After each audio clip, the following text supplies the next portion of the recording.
We're coming on the air with breaking news, very sad news to tell the sports world. The LA Times is reporting that retired Los Angeles Lakers basketball star Kobe Bryant has been killed in a helicopter crash. It happened this morning. The chopper reportedly went down just before 10 a.m. local time. We've just learned that there were 9 people on board, according to the manifest. Authorities do believe 9 people perished, the pilot plus 8 other people. Bryant's daughter Gianna was also killed along with 7 other people. They were all flying to her basketball game when the chopper crashed. The Los Angeles iconic Laker leaves behind his wife and 3 young daughters. We get caught up in this world in debates and who's the greatest, and love to judge people and off the court and on the court decisions. I think a lot of times we forget about who people are. And I'm not going to say prayers and condolences because I don't even know how you capture this moment, man. Today's a tough day. Today's a hard day. And I hope that everybody at home, you give that person next to you whatever thing you have wrong in your life with them. If this might be small or big, let that go. It doesn't matter. I know I curse, I'm sorry. It's okay. None of that stuff matters, man. This is, it's about life and being precious with every damn second we have here.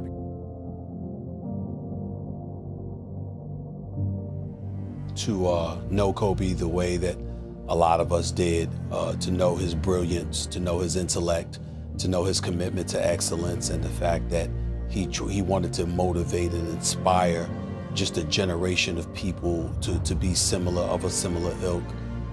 To see him gone at the age of 41, knowing that he had so much life ahead of him, is just devastating. Because to be as brilliant and as gifted as he was, full of life and so much to live for, and so many people who loved him and appreciated him, to see him gone today is nothing short of devastating. You know,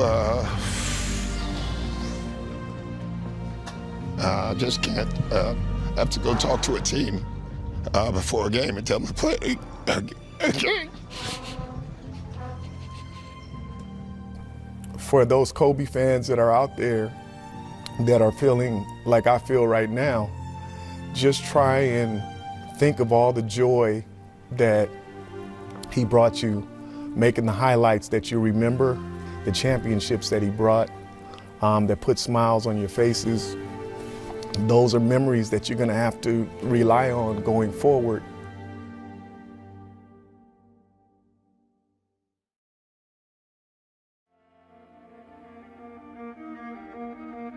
Here's who tonight's speaker is.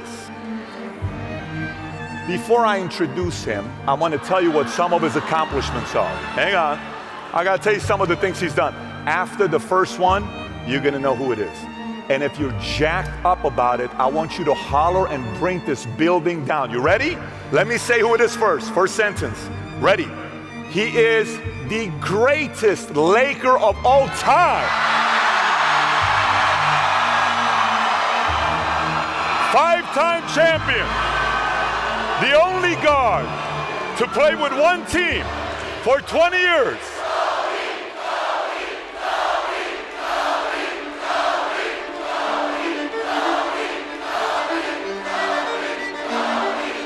Give it up to the one, the only, Kobe Bryant.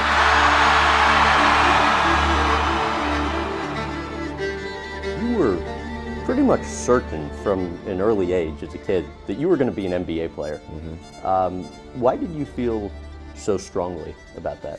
It didn't even seem like as much that's what you wanted to do as much that's what you knew you were going to do. Well, I felt like I was born to play basketball. I mean, I started playing at the age of 2, and I love it. So, you know, when you kind of find that passion at an early age, I mean, that's really the goal. Is to kind of find whatever you're passionate about at an early age and just kind of grow into it. I had a purpose. I wanted to be one of the best basketball players to ever play. And anything else that was outside of that lane, I didn't have time for. At what age did that goal become crystal clear? I made that deal with myself at 13 years old. At 13 years old? 13 years old. That's the deal I made. Crystal clear about it? Crystal clear. And where did inspiration come from? The love of the game. the love of the game, the challenge. Like I would watch Magic play, I'd watch Michael play, and I would see them do these unbelievable things, and I'd say, you know, can I get to that level? I don't know, but let's find out. The mirror images of Michael Jordan and Kobe Bryant have always played out the same way. MJ sets the mold, and Kobe does everything he can to fill and expand it. How did it feel knowing, like, from the moment you got into the league, the guy at the time is the greatest of all time, everybody wants to be like Mike, Gatorade, all this stuff. The level of respect he had for you when he spoke about you was different than everybody else. And you're an 18, 19-year-old kid at that time. Yeah. How did that feel when you heard how he spoke about you? It made me feel good, but you know, like what I told him, I was like, you didn't say anything I didn't already know, so. The level of fear that he inspired in others was insane. And I would tell him, I said, when I face him, we're gonna go at it. He says, oh, you don't wanna do that. I'm like, what? Man, you don't know me, man. And so when we matched up, I think he understood that. And you know, when I was 18, my first year, he got the best of me a bunch of times. I was right there the next play. You're not intimidating me, I'm not going anywhere. The important thing to understand for us all, he's not playing. No, he believes. He believes.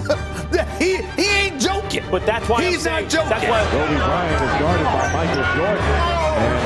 Jordan can never be duplicated. What he did for the culture, what he represented, what he did in terms of taking the game global, there's no doubt about it. But to me, basketball on the court, complicated shots, shooting over taller opponents, footwork with extraordinary grace, the elan vital of the athletic balladry that he put on that court. I think there has been nobody better than Kobe Bryant. I think with the kind of will to win, I'm not denying the genius of Michael Jordan. I'm saying Kobe Bean Bryant, in my estimation, was the greatest basketball player.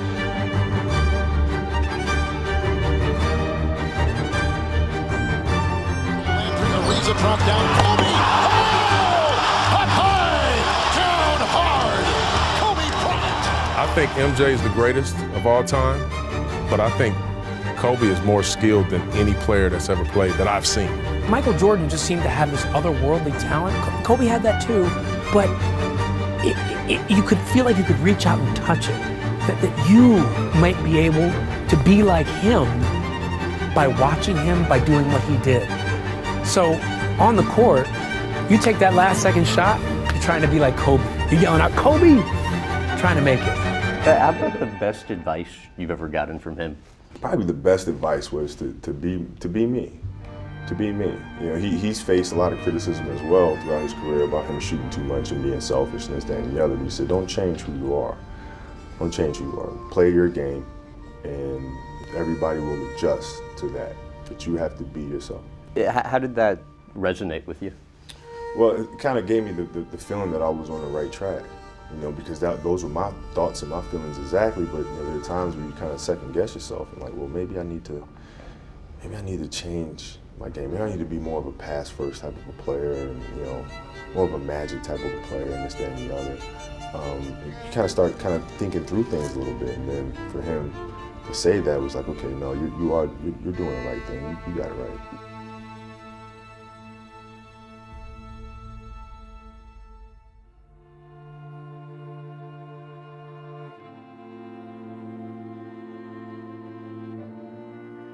Is there a moment during your career that you would love to go back to, just to experience again? I think going back to draft day, that was, I would love to kind of relive that moment and be 17 years old and going through that process. What about it? Just it being just a new thing for me. I mean, I was 17. Now here I am with Allen Iverson and Marcus Camby and Ray Allen and Steve Nash and all these great players, and I'm a teenager, and I'm just kind of here for the ride. My name is Kobe Bryant. I'm 17 years old, and I've been lucky enough to live not only in different parts of the United States, but Europe as well. It was very hard getting adjusted, simply because I had a lot of trouble understanding English and the slang. And unfortunately, because of the lack of communication with my peers, I wasn't invited to parties or friendly gatherings on the weekend. So on Fridays and Saturdays, I would go in my rec room with my basketball and basically dribble myself to sleep.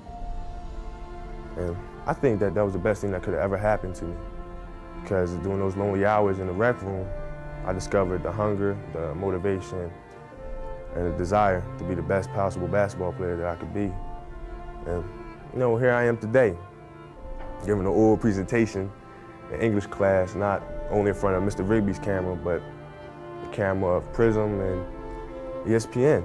And I enjoy it. I enjoy all the attention, because it's a great feeling to know that you set a goal for yourself and you were able to reach that goal and to knock it down. You obviously know that there's some people that say you're ready for the NBA right now. And you know what? There's some people that say that you actually need some work for your college game. What do you say? I say thank you for the feedback. Everybody has their own opinion. Everybody sees you at a different level. So I'm going to listen and see what I need to work on. Go out there, work on my skills. Somebody says, Kobe, you need to work on a certain aspect of your game. Then I'm going to do it. And next time they see me play, I'm going to say, hey, look, I worked on it. Now what? What do I have to work on now? If they have something else that they want me to work on, I'll go out and do the same thing. I mean, it's an obsessiveness that comes along with it. You want things to be as perfect as they can be, understanding that nothing is ever perfect.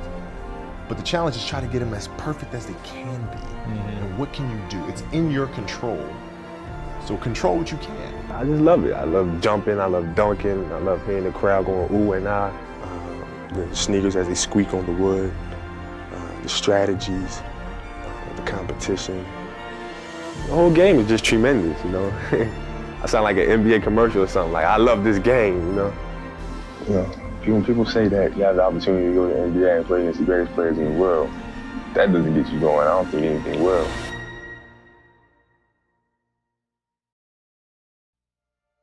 There's a lot of publicity, talk about, a high school kid wanting to be a professional player, and your first thought is, these guys can't do this. When he announced that he was going to become a professional, he was here in Los Angeles visiting with his agent. And his agent said, why don't you work him out? And I said, might as well, he's in town. And we go to this workout, and I said, my goodness, I said, this is really a uniquely skilled young kid. And I think the most important thing after the workout was the interview, because he wasn't like a teenage kid. Just listen to him and what he wanted to do with his life. The poise that he had for a young kid was really eye-opening. Coming into the league, the pressure on Kobe Bryant was enormous. You've got this 17-year-old kid coming straight from high school to the pros. Was he going to play in college, or was he going to jump straight to the pros? A lot of people thought he needed a couple years of seasoning, and he could easily get that in college. What's it going to be, college or the NBA? I don't know, I haven't made up my mind yet. Right now I'm going through the high school season. It's Final Four time in the state playoffs. So after Saturday, I'll take my time with my family and make a decision. It was a tough decision. Ultimately, the key factor for me wasn't whether or not I was ready. It was the fact that if I wasn't ready, I was determined to figure out how to get ready. And ultimately, even if I was ready, I still need to improve anyway, right? So the work's not going to stop. It was just a matter of, do you want to come to the league and learn from the best? And the best way to learn from them is to have that jump off of the film, jump off of the page, and see it face to face. That's the best way to learn, because it was like a database. I had everything in my mind of what they could do, what they didn't like to do, where they did it, when they did it. Now if I could see that up close, that is the greatest form of education that I could possibly receive. So that's when I was like, nah, I'm going to go pro. No, I have decided to skip college and take my talent to the NBA. I don't have any doubt in my son. He gets 110% grades. I mean, his grades are good, and you see how he plays. No, I don't play around with basketball.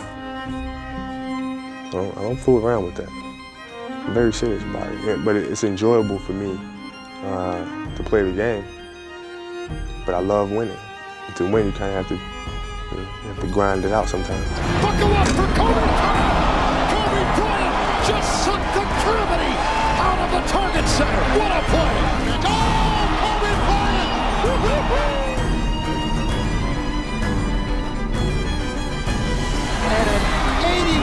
point game. Oh, come on. This is getting outrageous. That's not even fair. Is that fair? Bryant, the drive. Oh! Kobe Bryant on a rack attack. Shoot it with three, with two. In trouble. Forced up and in. Unbelievable. Bryant for the win. Bryant to shot.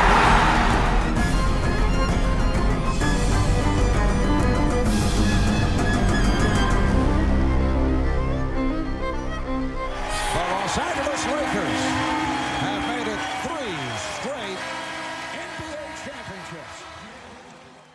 So would you, when you sized your peers up, how'd you size your peers up? Like if you're sizing people, I'm talking you're 13 years old, you're sizing peers up, what lens are you looking through your peers? So at 13 years old, I had a kill list. And so, you know, they used to do these rankings. It was Street and Smith basketball rankings. And so I would look at 56, 55, all the way up to number 1, who these players are, what club teams they played for. So when we go on an AAU travel circuit, I got to hunt them down, right? And so that became my mission in high school, is to check off every other person, all those 56 other names, hunt them down and knock them down. There's a quote from one of my English teachers at Lower Merion named Mr. Fisk. He had a great quote that said, rest at the end, not in the middle. How did you get your mindset into this alter ego to be comfortable being Black Mamba? Like how did that happen? Mamba mentality came out of that Black Mamba character. And what that meant, long story short, was this sort of like take no prisoners, killer mentality. This mentality of you can do anything you want to do. Nothing is impossible. It's a good separation for me, you know, emotionally, to be able to put myself in a place where at practice or when I'm training or during games, I switch my mind to something else. I switch my mode into something else. For me, it's the equivalent of Maximus Decimus Meridius and Gladiator picking up the dirt, smelling the dirt. It's go time. You gotta put yourself in that cage. When you're in that cage, you are that character. When I'm in that cage, bro, don't fucking touch me. Don't talk to me. All the way, dumps it home. Well, the message is always to go out there and dominate. When you're in that mode, you know, everything is a game 7. Are you kidding me? Unreal. Yes! Bryant to the basket, inside! I had to rely on skill a lot more. I had to rely on angles a lot more. I had to study the game a lot more. But I enjoyed it though. I enjoy what I do. You know, it's just fun for me. You know, I truly love what I do, and that's where the passion comes from. That's where the will to get better comes from. It's just because I truly enjoy it. I enjoy the preparation.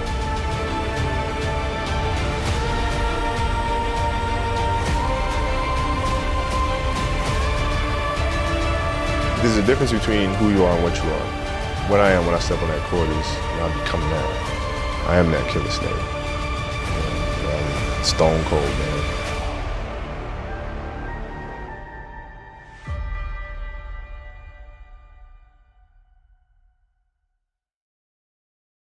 It's just a matter of what's important to you. Mm-hmm. And what's important to you. For whatever reason, you know, I felt like I didn't feel good about myself if I wasn't doing everything I could to be the best version of myself. Mm-hmm. If I felt like I left anything on the table, it would eat away at me. I wouldn't be able to look myself in the mirror. Right? So the reason why I can retire now and be completely comfortable about it, because I know that I've done everything I could to be the best basketball player I could be. Mm-hmm. That day, did you kind of know this is the way it might unfold?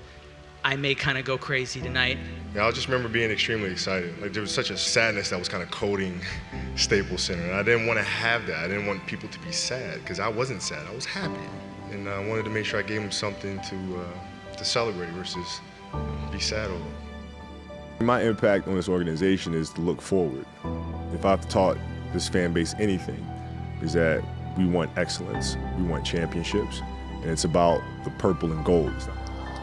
And a 17-time NBA All-Star, the third highest scorer in NBA history, the 2008 MVP, two-time NBA Finals MVP, five-time NBA champion, a 6'6" guard from Lower Merion High School, number 24, Kobe Bryant.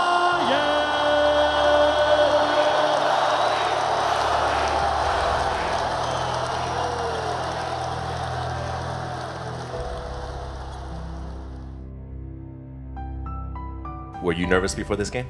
No, I wasn't nervous. I was excited. Like I was ready to go. You know, I was ready to go. And you know, I saw my family right before we ran out on the court, and you know, I looked at my wife and our kids, and I just asked my kids. I said, "Let's go put on the show one more time. Is that okay?" And they said, "Yeah." So we went out and put on the show. So it was fun. It wasn't any nervousness or anything like that.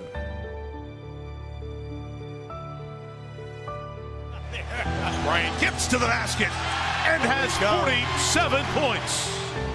And it's just like seeing this guy, he's so freaking determined to say, I came and gave everything I had and I'm gonna give it till the last freaking second. That's what you did.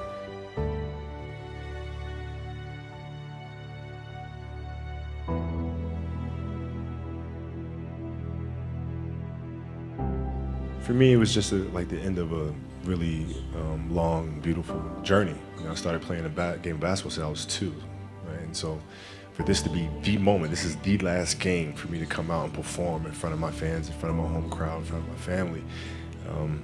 It was really exciting. You know, it wasn't any pressure, it wasn't sad or anything like that. It was like, this is awesome. You know, let's go out here and put on the show one more time.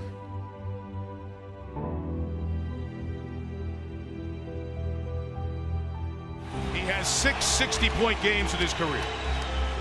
Bryant for 3. Got it all! Oh!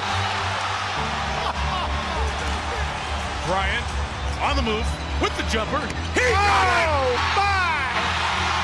58 points! And the Lakers lead! And one of the great farewell performances in any sport. To my family, my wife Vanessa, our daughters Natalia and Gianna, you know, thank you guys for all your sacrifice. You know, for all the hours I spent in the gym working and training. And Vanessa, you holding down the family the way that you have. I can't, there's no way that I can thank you enough for that. And to spend 20 years here, I mean, you can't write something better than this. What can I say? Mamba out. Maybe the most memorable goodbye ever in NBA history. And how do you keep it? I mean, you have all this fuel, you have all this, you know, competitive desire in you.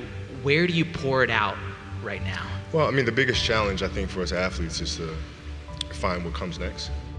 But the thing about sports is that, you know, at some point it's going to come to an end. And for a lot of us, it comes to an end at a very early age. I mean, I played 20 years, and I'll be 38 in August. But how did that adjustment go from there to all of a sudden, man, I got to go tell stories? Yeah. How did that happen? Because I love it. So, you know, it started for me again in high school when I started learning about storytelling, writing, how to structure a story, how to put together, how to thread together a narrative that has a bigger message, how to take some of the emotions from my own journey and instill them into characters that inspire or teach the next generation. What I have to do now is make sure that the people that we bring in, these obsessives that we bring in, are challenging themselves to do the best job that they think they can do. That's what I'm there for, is for them to constantly look in the mirror and challenge themselves. If we have a project and you're saying, okay, I can do that, that's not the project we want. The projects that say, I don't know if I can animate that, I don't know how to do that, those are the things we want, because through that curiosity, you'll reach a level that you didn't think was possible.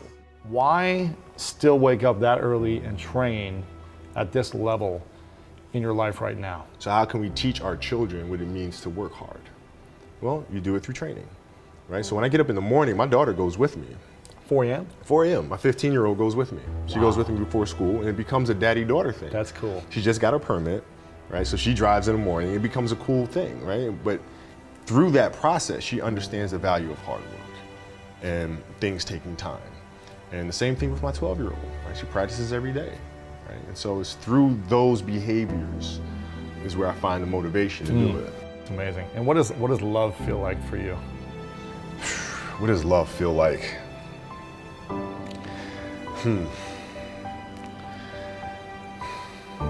Happiness is such a... I don't think I would describe love as happiness. I think I'd describe it as a beautiful journey. You know, it has its ups and downs, right? Whether it's in marriage or whether it's in the career, you know, things are never perfect. But through love, you continue to persevere and you move through them. You move through them. And then through that storm, beautiful sun emerges. Yeah. Right? And inevitably another storm comes. And guess what? You ride that one out too. So I think love is a certain determination and persistence to go through the good times and the bad times with the someone or something that you truly love. I played other sports. You know, I played baseball. Growing up in Italy, you know, I was forced to play soccer, football, but basketball really moved me. No other sport touched me like the game of basketball. You know, when I would get really upset and I would get really down, I could always just pick up a basketball and go to the playground and just shoot and just put myself in the scenario of being in a finals game. I would just completely get away from everything that's around me. I could be at a park with trees and, you know, but in my mind, I'm in a gymnasium with thousands of people going crazy, you know, in Game 7. You know, so I can just completely escape that moment and be in a complete dream world. What were some of the down moments for you in basketball? Well, losing to the Celtics in the finals of 2008, I mean, that was tough. It was brutal. And I remember at night in the hotel room after we lost, just thinking to myself, I may never win another championship. Like, I might have just, like, this is it. It's too hard to get back here. Maybe it's not in the cards to win another one. And so I go through that night of being mad. Then the next morning I wake up and I start thinking, nah, I gotta fix this. So where did it go wrong? Why did we lose? Right, we weren't tough enough. Okay, we weren't tough enough. Whose responsibility is that to make the team tough? It's mine. Right, so now I have to start figuring out how I'm gonna lead this team differently.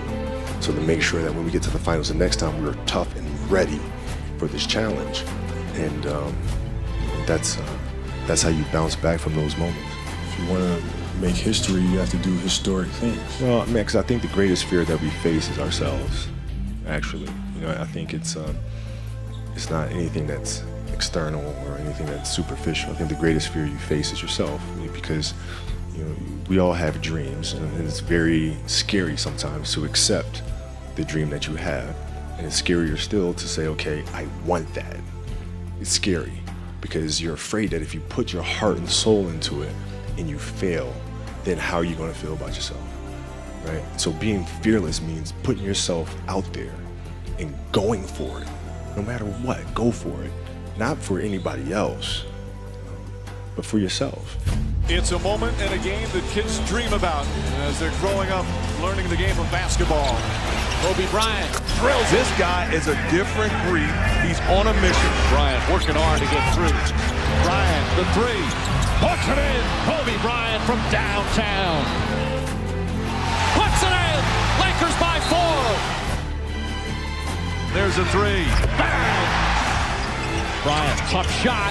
Puts it in. Won't go. Rebound to Sol. Kicks it out to Odom. Odom throws it ahead. The Lakers repeat back-to-back titles. The LA Lakers, the 2010 NBA champions.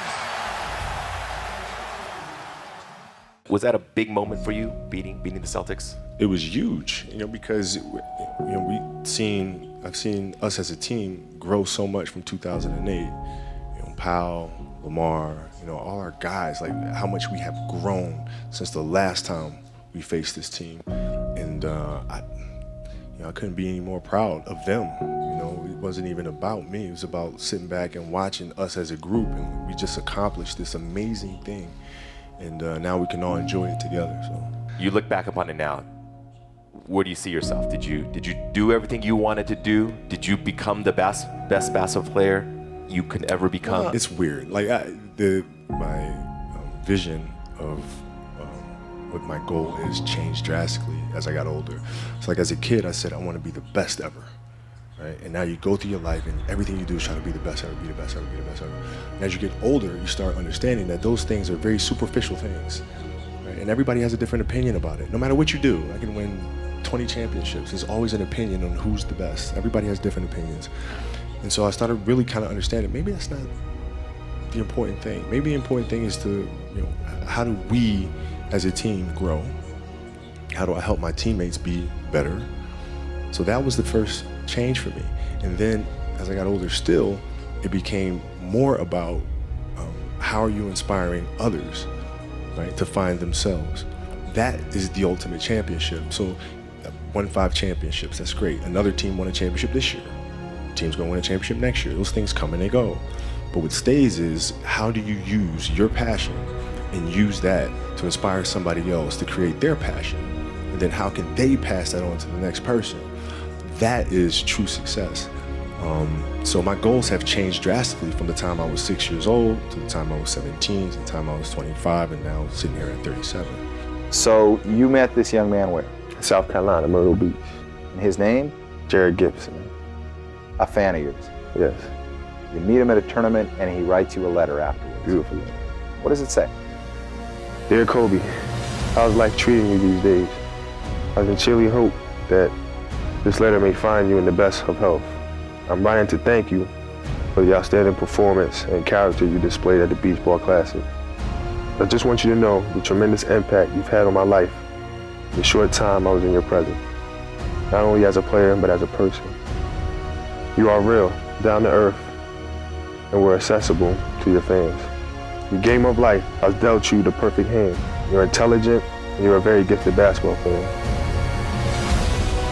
The pot of gold at the end of the rainbow in life awaits you. Grab it. But please remember these 3 things. Always thank God and your family.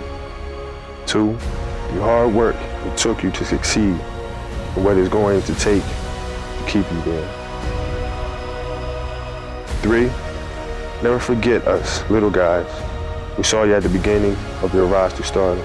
Just as you've touched me and given me the inspiration to be somebody, there will be thousands more in the future.